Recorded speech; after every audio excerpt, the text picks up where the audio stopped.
Radoti burju hatana sude sai monang hamu baino namu se ibana do raja na tong monangi torope alona sumurutoi.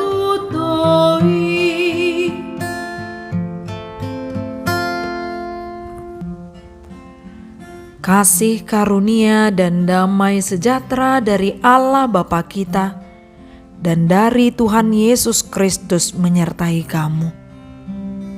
Firman Tuhan pada hari ini tertulis dalam Yesaya pasal 5 ayat 20. Celakalah mereka yang menyebutkan kejahatan itu baik dan kebaikan itu jahat, yang mengubah kegelapan menjadi terang dan terang menjadi kegelapan, yang mengubah pahit menjadi manis dan manis menjadi pahit. Demikian firman Tuhan. Kejahatan membuat celaka.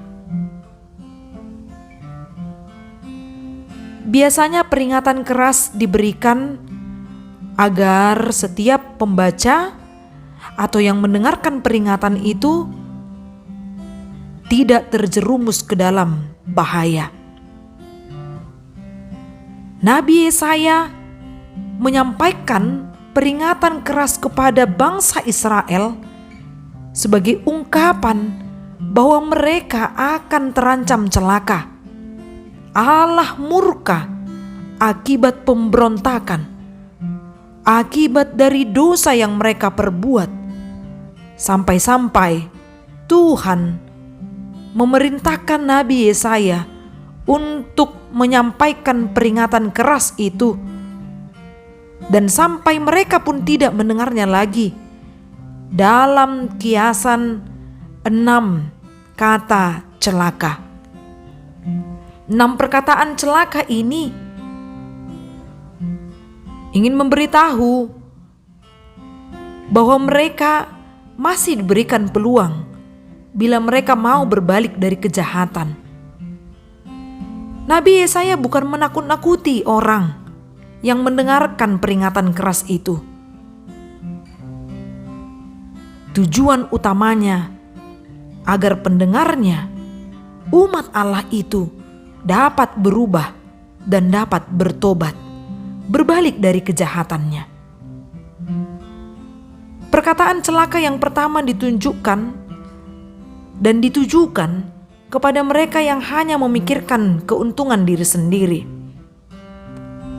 Perkataan celaka yang kedua ditujukan kepada orang-orang yang hanya memikirkan kenikmatannya sendiri, menikmati kenikmatan, mencari kenikmatan dengan melupakan Tuhan, menikmati hartanya tapi lupa untuk menolong orang lain.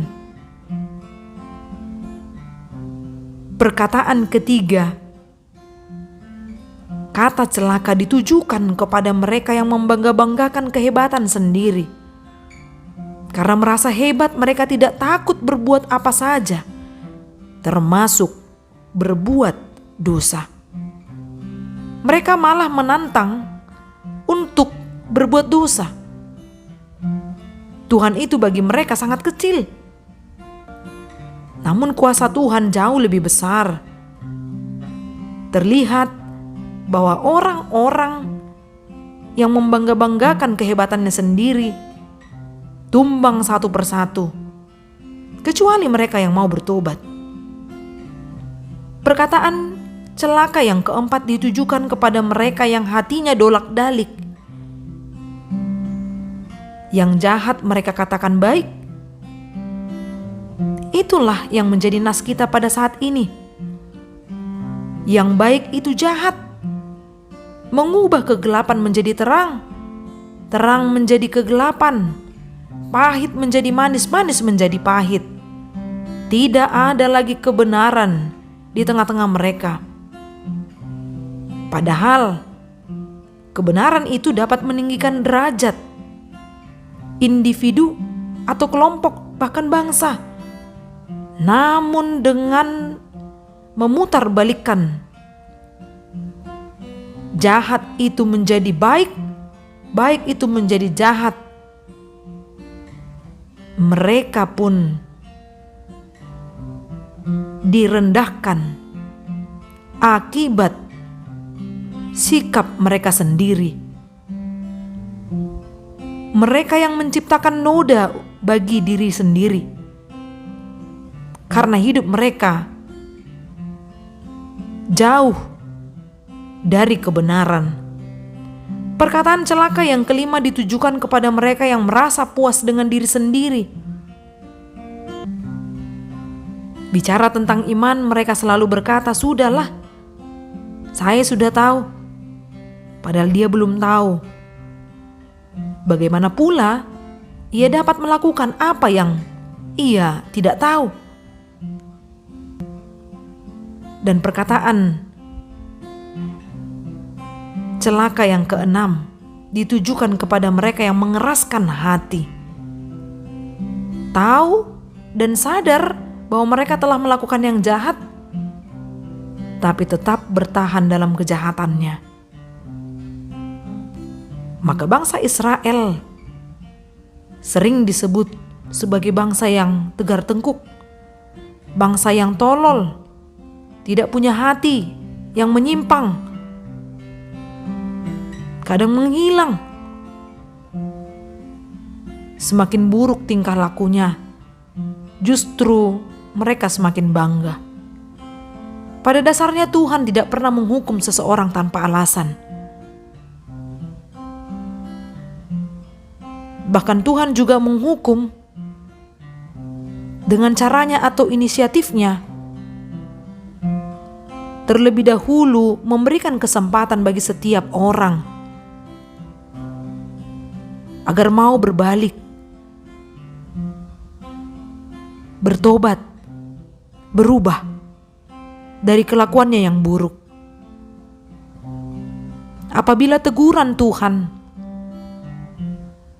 perintah Tuhan, kehendak Tuhan diabaikan, maka hukumannya pun akan menimpa kehidupan kita. Maka jangan bermain-main dengan kejahatan atau mendukung kejahatan. Saking semaraknya kejahatan atau dosa, mungkin kita jadi sulit untuk tetap bertahan sebagai orang baik yang menjunjung nilai kebenaran. Sebagai orang Kristen harus tampil beda karena imannya yang tetap teguh bersandar kepada Tuhan dan tidak mau memutarbalikkan kebenaran itu. Dengan demikian nama Tuhan yang dipermuliakan. Amin. Salam sehat. Semoga hidup kita diberkati melalui firman yang kita dengar. Horas.